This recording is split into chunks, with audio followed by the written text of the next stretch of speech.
Capítulo 22. Feliz Ano Novo, Sam diz, entrando pela porta dos fundos da minha casa. O Natal foi tão corrido que eu não consegui vê-lo desde o festival de inverno, uma semana atrás. Ele olha em volta, segurando um fardo enorme embaixo da jaqueta. Onde está Lídia? Ele pergunta, passando por mim para espiar o corredor, sua cabeça virando para os dois lados. Ela saiu. Eu te disse, eu digo, observando-o fazer graça disso e olhar embaixo da mesa. Fico aliviado por as coisas não estarem estranhas. Certo, ele diz, abrindo a jaqueta e revelando um engradado de cerveja. Hora do jogo. UCLA em direção à glória. O início foi 10 minutos atrás.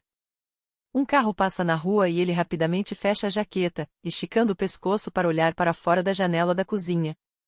Ela só vai voltar à noite, eu digo enquanto ele abre a jaqueta de novo. Fico rindo quando ele abraça a cerveja contra o peito e vai até a sala com os olhos desconfiados, examinando o espaço. Você tem medo da minha mãe, cara? Eu pergunto, dando uma cotovelada nele. Quem? Da senhora Ellie?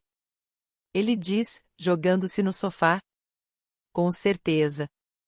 Nós rimos e eu passo os canais até chegar no jogo. A UCLA está 6 pontos à frente tentando mais um. Como está a Marley? Sam pergunta casualmente, seus olhos fixos na tela da TV. Eu examino o rosto dele, esperando a facada. O comentário que é um soco no estômago. Mas ele não vem. Ela está bem, respondo.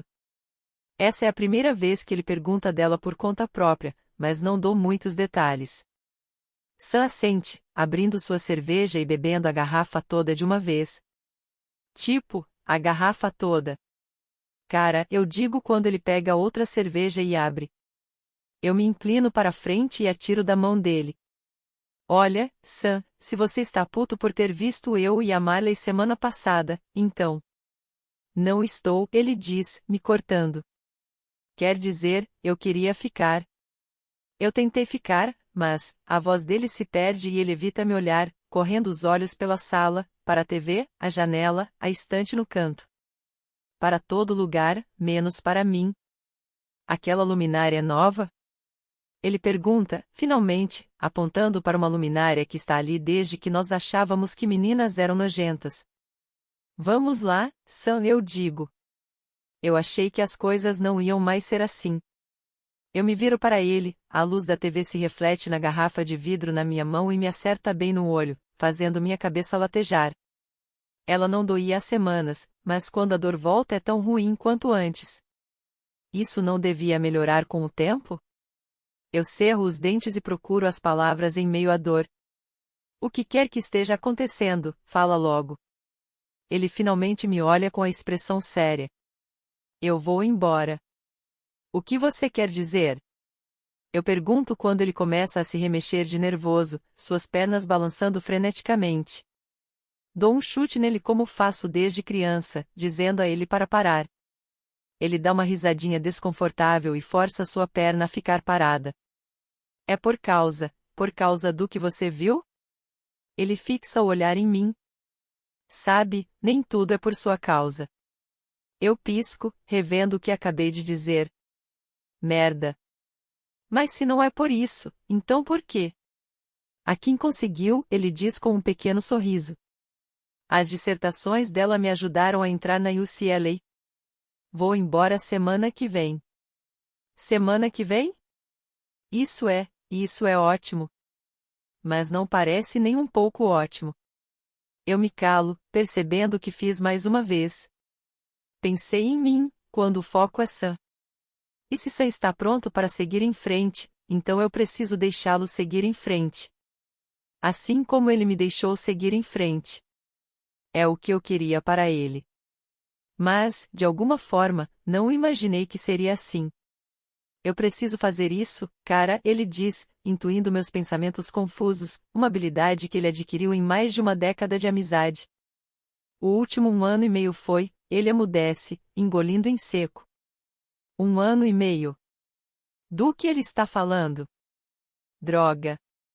Ele passa os dedos pelo cabelo grosso e escuro. Você sabe que eu não fiz de propósito, certo?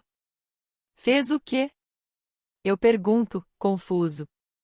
Não fez o que de propósito. O bloqueio, ele diz, frustrado. Eu perdi o foco por um segundo e ele passou por mim.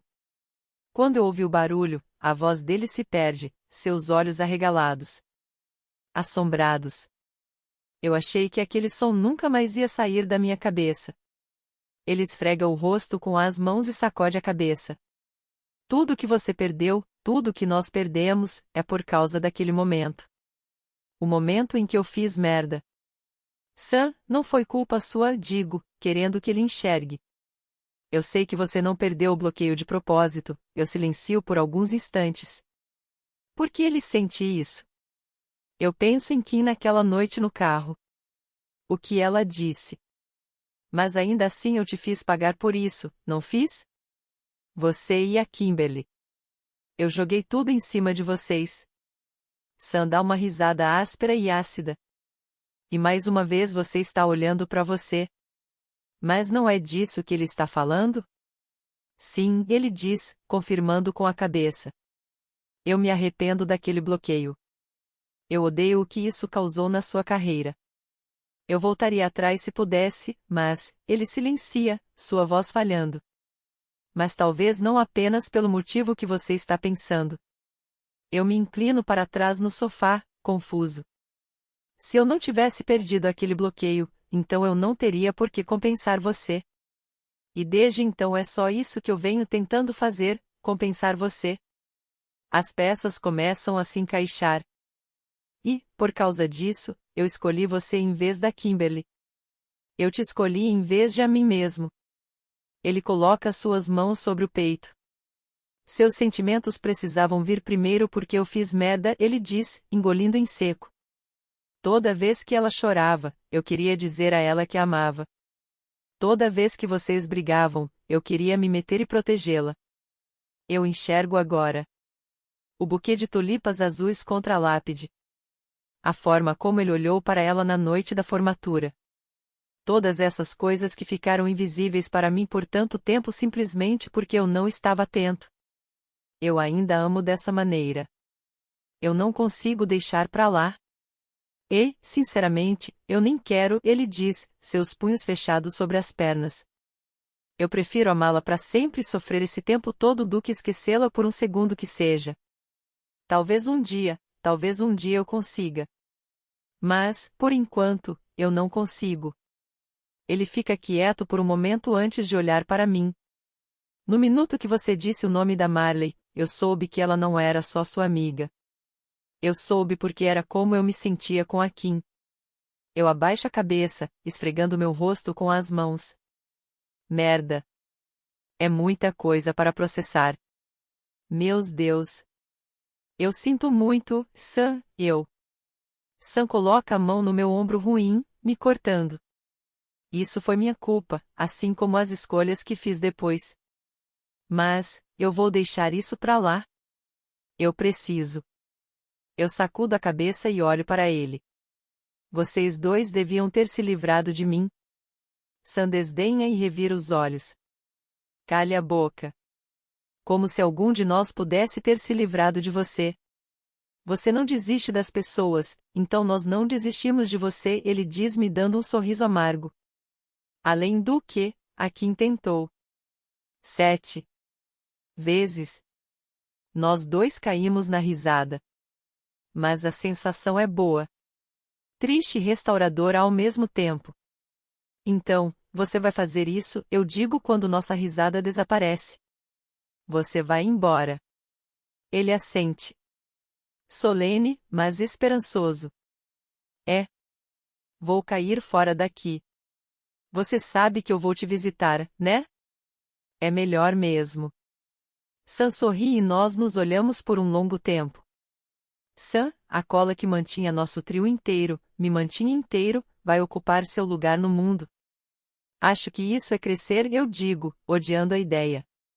É meio que uma merda, pra ser sincero, Sam diz, ecoando meus pensamentos. Por instinto, nós damos nosso aperto de mãos, parando no último soquinho para sorrir um para o outro. Sempre para frente, eu digo enquanto dou um tapinha no seu ombro, sabendo que nossa amizade vai durar e mudar nos anos que virão, mas que se ela não acabou com tudo isso, não vai acabar com nada. Capítulo 23. As coisas são estranhas sem Sam por perto. Durante todo o inverno nós fazemos questão de conversar todo sábado de manhã pelo FaceTime enquanto eu levo tulipas azuis até o túmulo de Kim, o clima lentamente ficando mais quente e as caminhadas encasacadas durante nevascas sendo substituídas pelas chuvas de abril. Entre o tempo que passo com Marley, meu estágio e as aulas de jornalismo que comecei na faculdade pública local, parece que eu pisquei e as estações mudaram.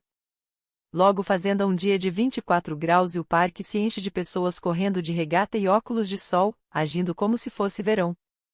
Eu posiciono a última cadeira dobrável e me estico para alongar meu ombro, um pouco dolorido de carregar peso. Dou uma última olhada na sala de aula ao ar livre que eu passei esta manhã inteira de maio arrumando, assentindo com a cabeça quando noto que as fileiras estão perfeitamente retas. Alguns minutos depois, os alunos do ensino fundamental começam a chegar, mas a professora? Nada dela. Eu observo ao redor, procurando aquele toque amarelo familiar. Meus olhos encontram uma saia amarela, sua dona andando nervosa de um lado para o outro perto do lago, um pequeno bando de patos atrás dela. Eu pego uma rosa amarela da minha mochila e vou em direção a ela, parando para arrumar a placa que diz como contar uma história em uma letra de mão muito mais bonita do que eu jamais sonharia em ter. Os patos se viram para me olhar quando me aproximo. Eu vou murmurando desculpas para eles conforme se afastam abrindo caminho para mim até Marley. Ei, eu digo e pego a mão dela. Ela me lança um olhar apavorado, seus traços congelados de preocupação. Você vai conseguir. Ela solta um longo suspiro, não totalmente convencida. Como você me convenceu a fazer isso? Você é a melhor contadora de histórias que conheço, eu digo com convicção. Você consegue. Ela parece duvidar, mas eu sei que vai ser ótimo. Eu sei mais do que ninguém o quanto ela é especial. A cada dia ela se abre um pouco mais, tornando-se cada vez mais ela mesma. E agora, hoje, ela vai compartilhar uma parte pequena de si com mais pessoas além de mim. Uma coisa sobre a qual conversamos desde que ela me deixou ler suas histórias no outono passado. Eu puxo a rosa de trás de mim e finalmente vislumbro um sorriso. Minha favorita, ela diz ao pegá-la. Eu amo, isso, ela acrescenta, me levando de volta para a noite de Halloween, nosso pequeno bordão. Você está falando de mim ou da rosa? O sorriso cresce e ela aperta minha mão. Dos dois. De mãos dadas nós seguimos até a tenda, onde quase todos os lugares já estão ocupados por estudantes animados com cadernos e canetas. Do jeito antigo. Nada de notebooks ou tablets. Escrever do jeito que Marley faz. Eu fiz questão de evidenciar esse detalhe no anúncio gratuito que Scott foi legal em me deixar colocar no Teams 2 semanas atrás, já que ele está se esforçando muito para me convencer a ficar mais um semestre. Dou um beijo no rosto dela e me sento em uma cadeira vazia enquanto ela anda até a frente da sala de aula improvisada com um mar de olhos a encarando. Ela congela e eu prendo a respiração, silenciosamente incentivando-a a falar enquanto por dentro eu grito, você consegue, Marley. Qual? Ela finalmente começa a falar, seus olhos fixos nos meus, é a primeira coisa que você precisa para contar uma história. Um personagem, uma menina na fileira da frente grita e a atenção de Marley se volta para ela com um sorriso no rosto. Personagens são importantes, claro, ela diz assentindo. Mas antes mesmo disso. O que você precisa? Alguém grita. Algo para eles fazerem? Então uma voz do fundo grita. Uma ideia. Uma ideia. Você precisa de uma ideia. Sim, Marley responde, animada. Você precisa de uma ideia. Ela para um segundo, sustentando meu olhar. Você precisa de um sonho. Eu dou uma olhada rápida no público e vejo todos os alunos de ensino fundamental sentados na ponta das cadeiras. Ela está arrasando. Como eu sabia que ela faria. Eu assisto ao restante da aula maravilhado. A cada minuto que passa, ela fica mais confiante. A Marley que eu conheço e amo finalmente saindo da concha para que todos a vejam, seu entusiasmo inspirando todos que vieram até aqui para contar a história que eles querem contar. Depois que a aula termina, um pequeno grupo de crianças a rodeia, fazendo perguntas e torcendo para que aconteça outra aula no futuro. Eu tomo um Tilenol e começo a guardar as cadeiras, sorrindo sozinho.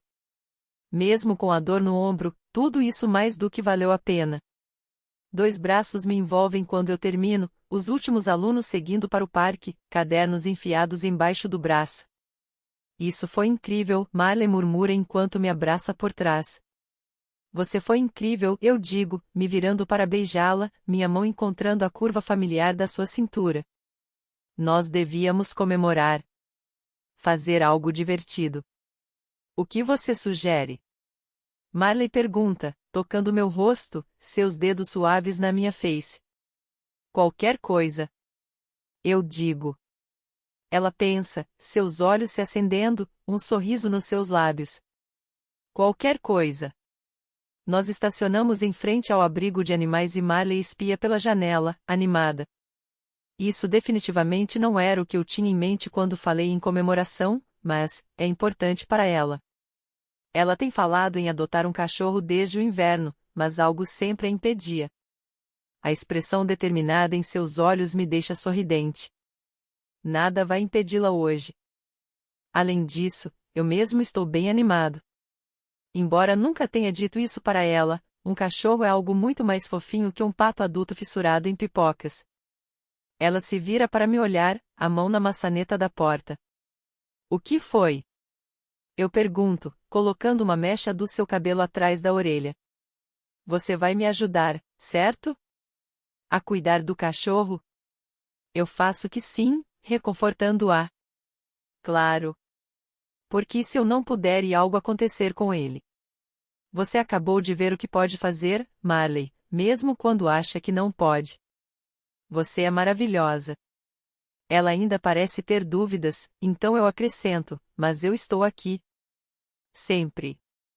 Ela sorri, seu entusiasmo volta. Saímos do carro e Marley para no caminho para examinar botões de flor, a tarde quente de primavera dando a tudo uma sensação de novidade, alegria e certeza da melhor forma possível. Eu a cutuco de leve quando ela se inclina para a frente para cheirar uma flor e a pego antes que ela tropece, nós dois rindo. Nós vamos até a recepção e eu fico examinando o local enquanto Marley pede para ver os cachorros. Um gato laranja e gordo com uma coleira que diz Oliver marcha até mim e se esfrega nas minhas calças, ronronando até eu lhe fazer um carinho atrás das orelhas. Um dos funcionários nos leva até o fundo e Oliver trota atrás de nós, claramente encarregado por essa operação. Enquanto espiamos as gaiolas, Marley fica mais solene. Eu queria que a gente pudesse levar todos, ela diz, usando o indicador para fazer carinho no focinho de um labrador de grandes olhos castanhos que a encara com tristeza. Então ouvimos um som agudo vindo de uma gaiola atrás de nós e nos viramos para ver uma pequenina filhote cinzenta de Yorkshire, seu corpinho do tamanho de uma das minhas mãos. Ela late de novo, tentando alcançar Marley através das grades. Ela dá um gritinho abafado e eu testemunho o que só posso definir como uma experiência extracorpórea, uma explosão pura de fofura. Ela corre até lá, um funcionário destranca a porta e tira o filhotinho da gaiola. Essa acabou de chegar, noite passada. Nós a encontramos abandonada perto daquele lago na rua Icore. A cachorrinha se lança nos braços de Marley e ela a abraça com doçura, quase com reverência. Ela pega uma bolinha da frente da gaiola e as duas começam a brincar, as patinhas da filhote atacando os dedos de Marley quando ela rola a bola para frente e para trás. Ela é exatamente como a filhote que eu sempre quis, ela diz, erguendo para mim os olhos brilhantes. Acho que temos uma vencedora, eu digo, observando Marley erguê-la e olhar com amor. Depois de preencher os formulários e pagar a taxa de adoção, nós corremos na grama com a filhotinha perto do estacionamento, sua cabecinha surgindo por entre os arbustos floridos quando ela tromba neles, algumas pétalas grudadas em suas orelhas e focinho. Logo ela desmaia na frente de Marley, cansada de todo o exercício. Alguém está com sono, Marley murmura enquanto a pega no colo e me dá um beijo no rosto. O nome dela é Georgia, ela diz, erguendo a filhote para mim. Georgia imita o beijo de Marley, lambendo minha bochecha com sua língua pequenina, seu pelo macio fazendo cócegas na minha pele. Prazer em te conhecer, Georgia, eu digo dando um tapinha na cabeça dela quando ela late em resposta. É, bem melhor que um pato. A gente devia tirar uma foto, Marley diz, animada. Ela pega seu celular do bolso e o ergue para tirar uma foto nossa. Eu sorrio quando o flash dispara, então acontece mais uma vez, um surpreendente raio de dor corta minha cabeça. Por um momento eu vejo minha mãe parada diante dos meus olhos com o mesmo vestido branco de flores que ela estava usando na noite do acidente, o celular na mão. Merda. Minha primeira visão em mais de um mês. Toda vez que acho que elas sumiram de vez, algo acontece. Eu me recomponho, puxo Marley mais para perto e ela tira outra foto, depois nós olhamos o resultado no celular dela. É uma foto fofa. Marley está linda. Feliz. Seu nariz e bochechas estão corados da corrida, o esverdeado dos seus olhos destacado pela grama em volta. Nós dois parecemos tão diferentes de quando nos conhecemos meses atrás no cemitério, o peso do nosso luto lentamente está deixando nossos ombros, a dor não está mais escurecendo nossos rostos. Nos braços dela, a minúscula Georgia, que, por milagre, olhou na direção da câmera. Me manda essa, eu peço para ela quando voltamos para o carro, a sensação da mão dela na minha maior do que a dor na cabeça e o desconforto no meu peito. Capítulo 24. Um mês depois, estou segurando a mão de Marley enquanto andamos pela rua principal, o céu escuro e sinistro. O ar úmido de verão gruda nos meus braços e pernas quando Georgia aparecheira um canteiro de grama ao lado da calçada, o que me dá tempo para olhar para as nuvens, o vento puxando meu cabelo. Eu acho que vai. Ouvimos o estrondo de um trovão e o som afoga o resto da minha frase quando a chuva começa a cair. Marley dá um grito e agarra Georgia, apertando-se contra mim enquanto nos enfiamos embaixo de um toldo para nos mantermos secos. Eu apoio meu queixo na cabeça dela e fico tenso quando vejo um carro passar voando por nós. Um Toyota prata. Idêntico ao que eu estava dirigindo na noite do acidente. O carro no qual Kim morreu. Às vezes parece ter sido há uma vida inteira. Às vezes, há apenas um minuto. Marley pega minha mão e estuda meu rosto. Qual o problema? O carro, eu digo, um arrepio correndo pelo meu corpo. É igual ao que eu estava dirigindo quando. Eu me afasto, encarando a curva na qual o carro desapareceu, minha visão embaçando quando eu vejo os limpadores de para-brisa tentando, desesperados, afastar a chuva, Kim no banco do passageiro. Eu passei por aqui de carro. Em uma noite de chuva como essa. Outro trovão e eu me assusto com o barulho, um relâmpago parte o céu em dois. Exatamente como essa. Espera. Eu pego meu celular e a tela se acende, a data em letras brancas. 7 de junho. Hoje faz um ano, eu sussurro. Um ano. Um ano inteiro passou desde aquela noite. Vamos para casa, eu digo, focando o olhar em Marley, Georgia agarrada ao peito dela, gotas de chuva grudadas nas suas bochechas. No segundo em que nossos olhos se encontram, eu me sinto mais calmo. Seguro.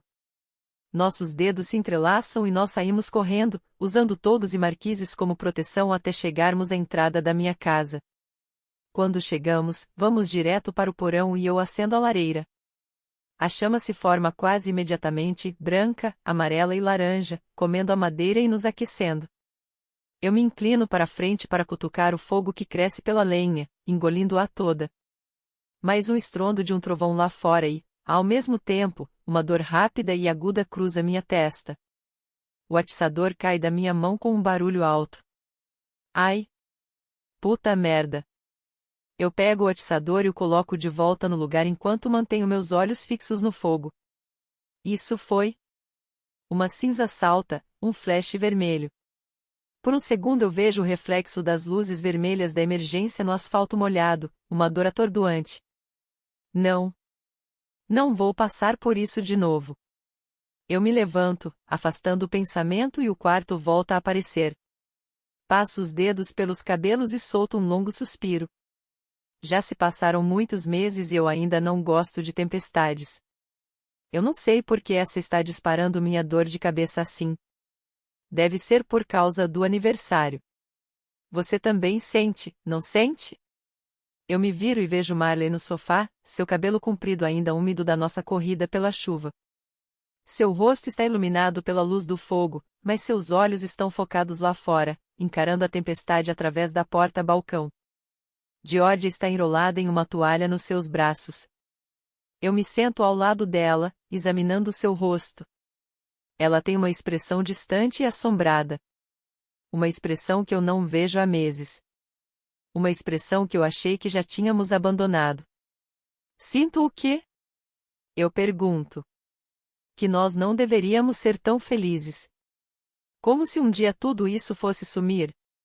Como? A voz dela se perde e ela baixa os olhos para Georgia e então para a lareira, seus olhos observando cada canto do quarto antes de pousar em mim. Algo bom assim não pode durar. Eu tomo o rosto dela nas mãos e ela tenta sorrir, mas a tristeza permanece em volta de seus olhos, nos cantos da sua boca. Então eu a beijo em todos os lugares que vejo. Uma pálpebra e depois a outra, seus lábios e, então, suavemente, sua testa. Ela ergue os olhos para mim e eu sei que esse é o momento. Mais do que em qualquer momento antes, eu sinto as palavras que quero dizer há meses borbulhando para fora, meu coração disparado só de pensar em dizer a ela. Não é mais eu amo isso. É eu amo Marley. Mais do que qualquer coisa. Eu repito várias vezes na minha cabeça, minha respiração fica pesada no peito enquanto eu me preparo para dizer palavras que eu não achei que diria de novo para alguém. Palavras que eu nunca soube que podiam significar tanto. Palavras que eu sinto desde aquela noite sob a lua cheia. Mas o nervosismo passa no momento em que eu abro a boca e as palavras fluem para fora com mais naturalidade do que quaisquer outras antes. Eu te amo, Marley. Ela se sobressalta e se afasta para me olhar. Eu nunca soube que o amor podia ser assim. Que poderia entrar tão profundamente em mim, que eu sentiria dois corações batendo no meu peito. Eu ponho a mão dela sobre o meu coração. O seu e o meu. Enquanto nós amarmos um ao outro, Marley, isso vai durar. Nada vai impedir ou mudar isso. Eu vou te amar para sempre. Eu prometo. Antes de continuar, eu a beijo suavemente, tão suavemente que parece um sussurro.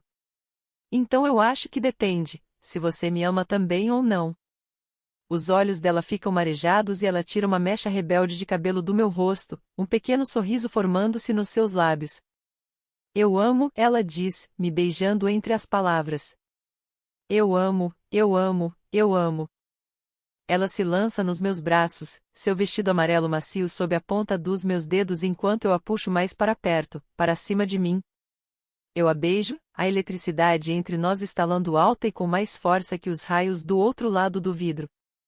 Tudo pelo que vivemos passa diante dos meus olhos enquanto eu abraço. Tanta coisa mudou desde aquele primeiro dia no cemitério, desde o acidente 1 ano atrás, essa pessoa mudou totalmente o que eu pensei que era possível para minha vida.